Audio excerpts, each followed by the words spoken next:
Now it's time for one of our favorite segments, the D-Bag Awards. So Nathan, what's a D-Bag Award? Well, Michael, the D-Bag Award is an award that we like to give out to people who just make silly, stupid, pathetic, self-defeating arguments that are just so funny on their face and so, self-destroying that we just have to point at them and laugh at them. And of course it's named after Alan Dershowitz for that fateful time that he stood in front of Congress and said that Donald Trump could not possibly have done anything that rose to the level of impeachment when he pressured Ukraine to investigate his political opponent, because Trump believed that it was within his best interest to win the election. I love that one. That's amazing. It was an argument that we found so insultingly stupid that we had to name an award after it. Sure did. So, Michael, I mean, you're the one that suggested that came up with this one for this week, and I you know what, I gotta say, I don't know if this can quite reach the Dershowitz level of self-defeating. Hold my beer. So our D-Bag this week is Ryan Helfenbein. This guy Wait. His name is Helfenbein? Helfenbein. Maybe it's an alias. But why would you pick it?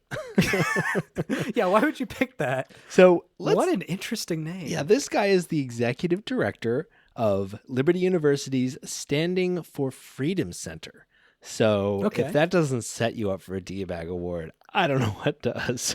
Okay.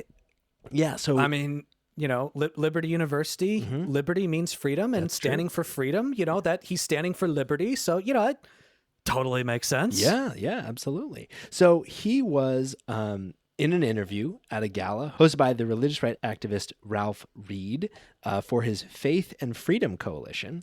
And he was being asked about, of course, kids in schools and trans people and controlling education.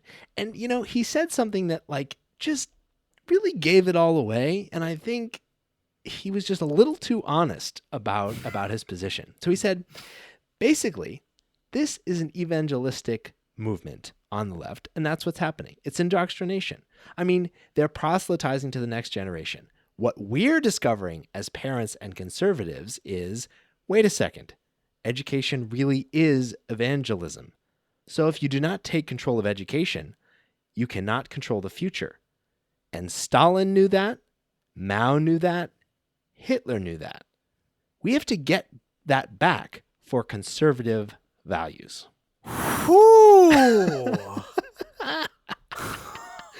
I love that. I love that it's just so straight. It's so rare to hear someone just so clearly step on the rake with their commentary. Oh, man. Already, at the beginning of the commentary, I'm thinking, so much projection here. Education is evangelism. Yep.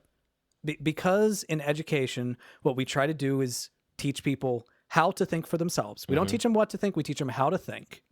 All right. How to critically think, how to critically analyze, at least if education is doing what it's supposed to be, that's what you're doing. All right. And what you're saying is that critical thinking, trying to teach critical thinking is the equivalent of evangelism. Yeah. Indoctrination. Which, by the way, you're already implying that when you make that claim, you're implying that there is something inherently negative about evangelism, but then you're admitting that you do it too. Yeah. You're also saying that your evangelism is not the critical thinking. Yeah. It doesn't come with that. Yeah. Yeah. And then to move on to be to say that education, that one, controlling the minds of the youth of today is about controlling the future. Boom, that's fucking scary fucking 1984 shit. And that would probably rise to the level of D-Bag enough. And then to just the cherry on top, comparing yourself to Stalin and Mao and Hitler, and then saying not only we need to get that for conservative values, no, we need to get that back He's saying that we've had it. We've done the Hitler thing. Yeah. With the youth, with the Hitler youth. Yeah. And they need to get that back for conservative values. That's amazing. I gotta say, as an educator, my favorite moments are when a student changes my mind. Mm-hmm. All right. Like as a public speaking teacher, my students do persuasive speeches. All right. So they have to perform a persuasive speech for the class. And oftentimes they'll do a persuasive speech on something that I don't agree with them on. And that's okay. I don't have to agree with them on everything. But my favorite moments are either when a student changes my mind or when a student does a speech that I disagree with, but they make a really fucking good argument. Like, I love when that happens.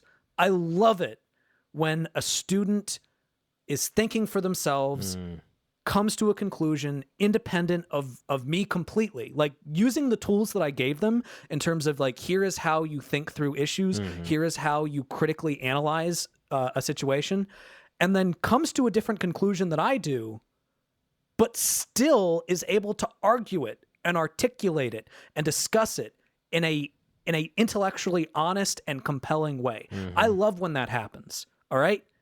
That's not what evangelism is. All right. That is not evangelism. Yeah, seriously. And I think Hitler would probably hate me for it. Yeah.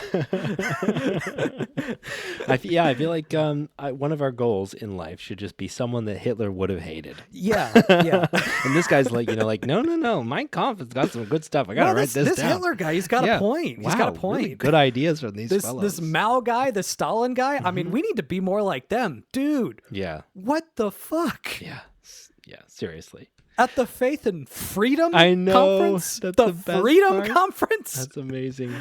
So congratulations. We should be more like fascists. Yeah. Faith and Fascist Coalition. That's what it is. Yeah. That's what it is. Yeah. Congratulations to Ryan Helfenbein for being this week's D-Bag.